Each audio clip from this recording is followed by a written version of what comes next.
Hello and welcome back to my YouTube channel. I'm sat down today, which is really quite weird.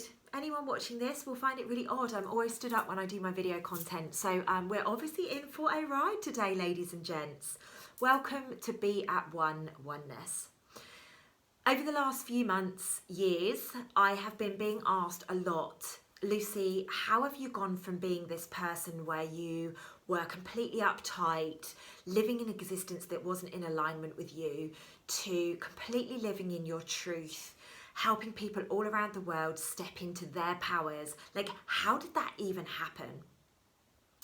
And I think it's a really great question, first and foremost. So to any of you that have ever asked that, thank you.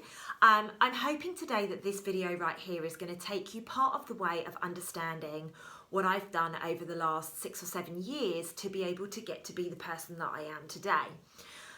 Another reason I really wanted to do this video is a handful of weeks ago now, a lady reached out to my right-hand woman and basically said, I don't understand how Lucy can say that she loves people when she doesn't know them.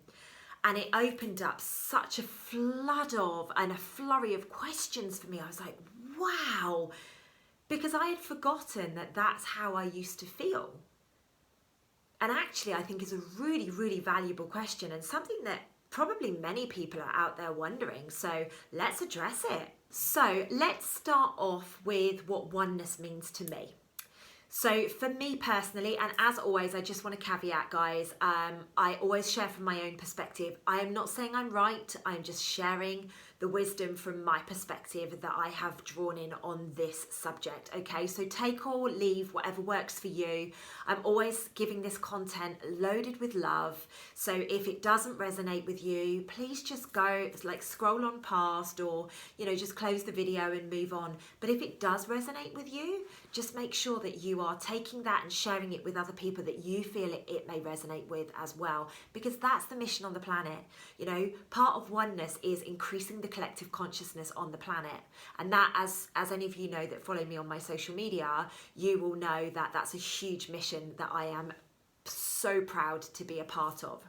So for me personally, oneness essentially means being able to recognize the stories and the emotional trauma which is creating you to have emotional responses such as anger, resentment, hurt.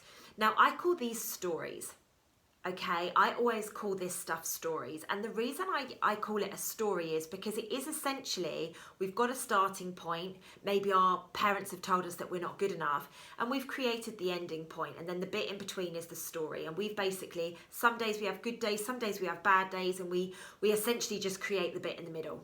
So to be able to step into a space of oneness, first and foremost, you have to recognize your stories. You have to acknowledge the stories that you are telling yourself. Secondly, you need to be able to take the time to understand and recognize why you're running that story, and also recognize how it served you so far. Because sometimes running a story means that we're safe. Sometimes running a story that you are not capable of being successful has actually kept us safe, because we don't want people being mean to us. Imagine speaking out in front of people and people are mean to you, like, oh, I don't want to deal with that. And this is why so many people suppress themselves through lots of different reasons. I'm just giving you that one as an example. So when you can start to unpick the stories that you have been living throughout the whole of your life, you will start to recognize that actually you are part of something far greater. Now, that may look like God to you. That may look like the divine. It could look like a number of different things. So you need to get in alignment with what that actually looks like to you. And what I mean by that is you have an inner knowing that there is a deeper part of you. You have an inner knowing that you are part of a much bigger picture.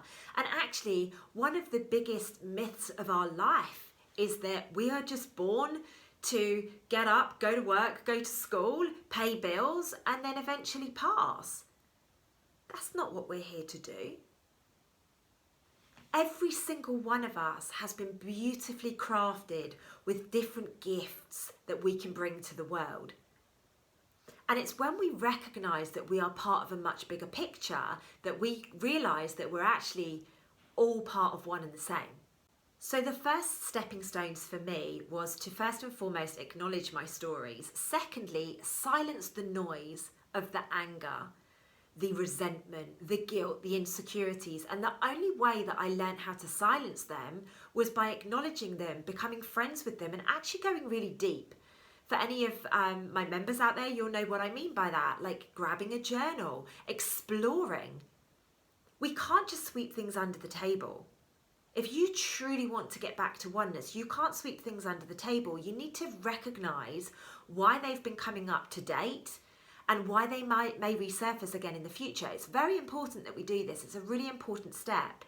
When you can question the voice that says that you're not good enough and actually say, hang on a minute, who says I'm not good enough?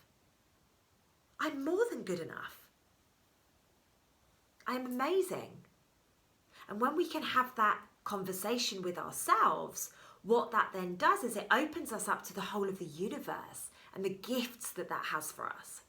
Remember, as you evolve, the universe evolves. If you are somebody who chooses to have a positive existence, you will be living a much more positive existence. Same the flip reverse though. If you are somebody who's slightly more negative, slightly more cautious, you will be having a slightly more negative, slightly more cautious life. When you recognise that you are part of a much, much bigger picture, and you truly step into that, you will start to recognise that competition, comparison, is something that actually you've been groomed to believe. Because by default, us human beings, we don't compete and we don't compare, we love. That's our default setting, we love. When you are living in a space of love, by default, you are going to be impacting all of those people around you, all of the people in the universe. You will give them a sprinkling of love. And I think it's really quite important that I share this because all of my Self-Love Club members, they feel my love. Okay, I tell them, but they feel my love constantly because that is the space that I choose to live in. But exactly the same, if you are somebody who lives in a space of anger or fear or panic, particularly with the times that we're living in at the moment, please know that those in your circles are going to be impacted in the same way. And that goes all the way down to your children, all the way up to your great-grandparents or whatever, whoever is alive still in your family, let alone your work colleagues and other people that you impact, your clients, etc. So when you can truly live in a space of kindness, and the vibration that I choose to live in is love, when you can truly step into that kindness, compassionate, loving, friendly vibration, you are not only impacting those people around you, but you're also impacting the collective consciousness. Because we are part of something much bigger than anybody leads us to believe. Now remember, your legacy is who you are, not what you do. Now I'm going to step into a little bit more of a human chat for a minute, if that's okay with you. So I've just explained what oneness looks like to me, why I truly live in a love vibration out of choice. Some days I don't feel in a love vibration. Some days I really want to tell the world to pee off. However, I choose to set myself in the love vibration because I know that that is how I'm going to impact my clients, how I'm going to impact my family, how I'm going to impact my work, how I'm going to impact my writing and my books and my videos. So I choose on a day-to-day basis to live in the love vibration rather than anger, fear and panic. So now I just, like I say, and this is the bit that might really help children understand about oneness. So we are taught at an educational level that everything is singular. For example, I've got my microphone here. I've got my video camera. There is a fake plant behind me. I look out of the window. There is a tree. There is a car. There is grass. There is the sun. There is sky. So every single one of those things that I have just written off, if you press the pause button, you would be able to draw it. Maybe not very well, but you would be able to draw it. You'd be able to draw the sun, you'd be able to draw the sky. And this is why we are taught at an educational level that things are singular. Because we as human beings this lifetime, we have to conversate. We have to communicate. We're not telepathic in this human vessel, despite what some of us think.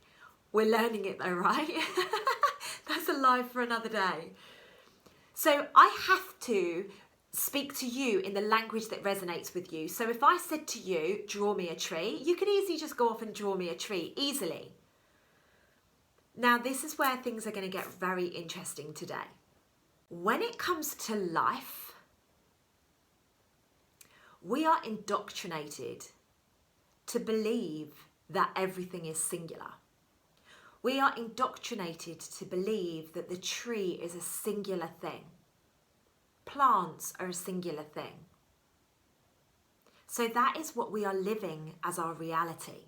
As I said earlier in this video, we are convinced from a very young age that we are just a human being who is born, we go to school, we get a job, we might go to university or whatever, then we get a job, then we have to pay bills, and then we maybe get married, or maybe fall in love, or maybe have children, maybe buy a house, and then eventually we pass. And actually the fundamental truth is we are part of a much bigger picture. And this is what I'm going to really hope to explain to you in this video. So I really need you to be open-minded going from here, okay? Because your human brain is going to scream, "This woman is crazy," all through this video. However, please do go along with me. For the purpose of this video, I am going to use a rose bush as my example. Now, if we sit and look at a rose bush, okay, there is a plant that's put in the ground and it grows roses. So fundamentally, that is what a rose bush is. It has roots, it has stems, it has thorns, it has leaves, and it has roses, petals, roses, whatever. So there's 5 things. I mean, there's probably a lot more, but I'm not a green-fingered person. I'm just using this as an example because it makes sense to me. So there's 5 things there that we know make up a rose bush. However, we know it to be a rose bush. We can easily identify a rose bush. We don't look at it and say, "Oh, hasn't it got nice thorns?" We might say, "Oh, the flowers are beautiful," but we don't actually break it down into singular, do we? We actually look at it as an item, a rose bush. So this is where it's going to get interesting. Now, can a rose bush grow without the ground, i.e. the soil, the dirt that it's in? Can a rose bush grow without that? Can a rose bush survive without rain? Can a rose bush survive without sunshine? And the fundamental truth of the matter is, no. If you go and cut some roses off of a rose bush, the bush, as long as you don't cut too much, it's going to stay alive. However, if you go and pull that rose bush out of the ground and just leave it to one side, the rose bush is going to die. So as much as we look at a rose bush as a rose bush, rather than the thorns, the petals, the leaves, the roots, actually, the rose bush requires so much more for it to be a rose bush. I told you to be prepared for this one. So if you think about it, the rose bush is at oneness with the ground. The rose bush is at oneness with the air, with the sunshine, with the rain. It physically cannot exist without the other things, these singular things that we have named so that our brains and we can communicate as human beings. Of course, like I said earlier, for our education, so we can communicate, we need to know what these singular things are. However, to understand oneness and collective consciousness, we need to be looking at a much bigger picture. We need to be looking at it as a whole. Without the ground, without the rain, without the sunshine, without the oxygen, the rosebush would cease to be a rosebush. So let's talk about human beings now, because this is where it's going to get extremely interesting. Now, human beings are slightly different, obviously, because we walk, we run, we move around, we don't have roots in the ground. However, fundamentally, it is exactly the same principle. As a human being, we need water. We're like 70–80% water, so fundamentally, we need water to survive. We need sunshine to survive. Believe it or not, we need sunshine to survive. So please do be getting out, removing your masks and having sunshine, because we need sunshine to survive. We need fresh air. We need oxygen. Which is why, please, when you go out and get your sunshine, take your mask off.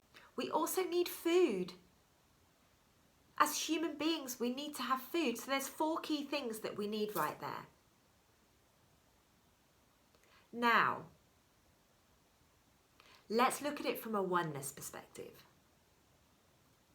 If you truly believe that you don't need anything other than yourself to survive, please try holding your breath. You will recognize very quickly that without oxygen, you will pass out. And this is the principle of oneness. Knowing that you are part of a much bigger picture. Knowing that you need things exterior to yourself to actually be able to survive. And it's the same with feelings. You can love somebody who you have never met in your life because you know that you are at one with them and they are at one with you. At the end of the day, they have been created as a human being. So that means they are part of me and I am part of them because I am a human being too. Think about it. Even the trees, if all of the trees were removed from the planet, human beings would cease to exist. If the ground wasn't there, we wouldn't be able to walk around. Have you ever seen a human being just floating through space? Not on this planet. If we don't have the sun, our bones, our skin, our growth is going to get stunted. We are absolutely reliant on the sunshine. Essentially, a very long story short, everything depends on everything else. Everything is everything. If I was explaining this to a child, I would use the rosebush example. I would use a plant or I would use a tree or whatever that child knows. And I would explain it that way. Because if you can step into a space of recognizing that you are the tree and the tree is you because the tree is helping produce oxygen and that's keeping you alive. You are part of the sun and the sun is part of you because it's keeping you alive. You are part of the ground because the ground is keeping you up. And if you can apply that to everything in your life, you will really start to recognize that you can love people that you've never met. You can feel pain of other people's, and any of my empaths out there will really agree with this. You can walk into a supermarket and feel the hurt in some people's hearts. That's because we are one. We are all one of the same. There is no difference between us. Just the stories that we tell ourselves, the stories that we live through, the experiences and the circumstances that we've allowed ourselves to go through. And I'm not going there in this video, but bearing in mind oneness means that we are all part of each other and we are all part of one. Any experiences and circumstances you're living, you are actually calling in and manifesting, if you think about it. And I'll do another video on that at some point. So when we actually break down our whole educational system and actually look at things in the way that they are intended, there is no individuality. There is no tree without the ground. There is no tree without the water. There is no tree without the sunshine. People call a house, but fundamentally it's bricks, it's cement, it's wood, it's glass. But we call it a house. House does not exist. When you look at it like that and you break it down into its individual particles, if you like, it doesn't exist. So I appreciate to be able to communicate, we need to be able to know what these things are individually. However, when you are looking at what your purpose is on this planet, why you are here, how come you ended up being a human being this lifetime, look at it from a much bigger picture. You are part of the universe. The universe is part of you. You are part of the trees. You are part of the grass. You are part of other people's hearts. You have the capacity to impact other people's hearts. You have the capacity to impact other people's lives. People that you've never met. Some people listen to my videos and they're like, oh my God, I've got goosebumps all over me, Lucy. Oh my God. They've never met me. They don't know who I am from Adam, but they feel the love. They feel the intention. They feel the guidance that I'm offering. And like I say, this is purely my perspective. So think about this. A lot of people said to me, Lucy, how did you find yourself? Now, normally if you go and find something, you'd look around the house, wouldn't you? Oh, here's my water bottle. Yep, here it is. Oh, that's great. I found it. But if you go and look for yourself in the way that you would look for a water bottle, you're going to find hands, fingers, crystal bracelets, hair, chest, legs, feet. You're going to find all pieces of you. Rather than if you go and find yourself and allow yourself to identify the stories and the circumstances and the reasons behind why you are the way that you are, and you actually get yourself connected to nature, which most of us have forgotten how to do, and get yourself connected to the water and the exercise and all of the things that we were supposed to do as a human being all the way along, that is when you truly find who you are. It's when you can truly recognize that you are one, that your life can significantly change. You can recognize that you are divine love. When you recognize this and you appreciate this, you realize that you cannot survive. You cease to exist without the water, without the sunshine, without the trees. So there is a newfound appreciation in your life because you know these things, trees, sunshine, are fighting to keep you alive without any payback. Without anything at all.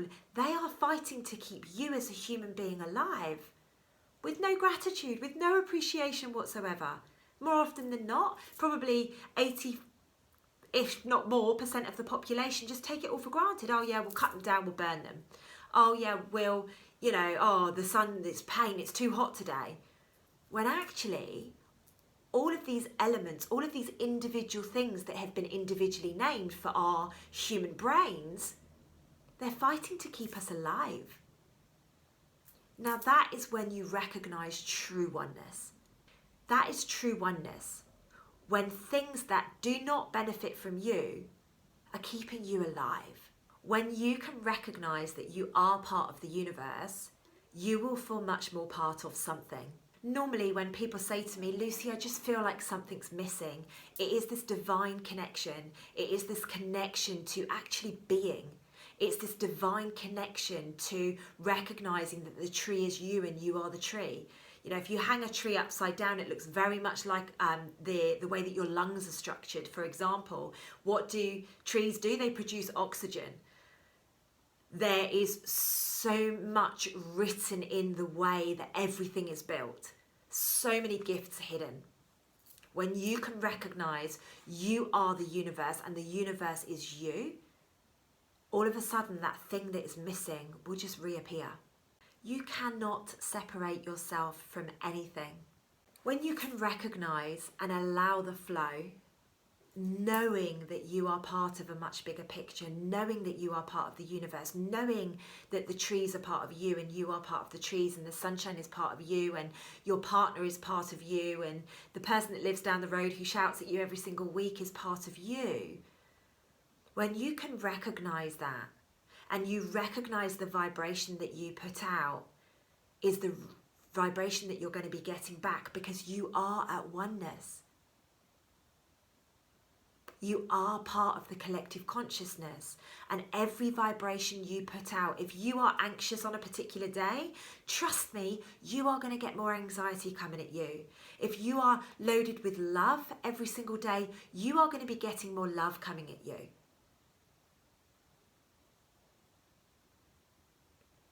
Oneness is the secret source that all of us have been missing. It's the inner standing of you are me and I am you. So many people say to me, oh my goodness, Lucy, I'd love to do what you do. What they see in me is what they know resides within them. Those people that say that, they know, but they don't know because nobody said to them, hey, do you know what? And we're all waiting for that validation. We're all waiting for somebody to come along and say, yes, you can do that too. When in reality, every single answer that we need is hidden within us. And the way that we acknowledge that is by unpicking our emotional trauma, unpicking our stories, identifying where they come up, acknowledging, going deep, digging deep into them. Why is this coming up? What can I learn from this? Why is this trigger response happening? What is the emotion that is triggering this? And it's at that point when we're unpicking all of our emotional trauma, all of our responses that we have based on old stuff back here, like I always talk about, it's when we can acknowledge that and we say, okay, so that was based off of a circumstance that was relating to this. I hope this video has gone a little bit of a way to explaining oneness. Like, it's a really challenging subject to be able to put into normal human being terms, so that you can actually conceptualize what I'm talking about. If you love content like this and you want to be stepping up into the fifth dimension even more than you already are, please do go and check out my video on 3D to 5D. I'm going to be putting out a lot more content just like this, helping you step up into your journey and on your awakening path. Guys, I love you very much. Thank you very much for watching, as always.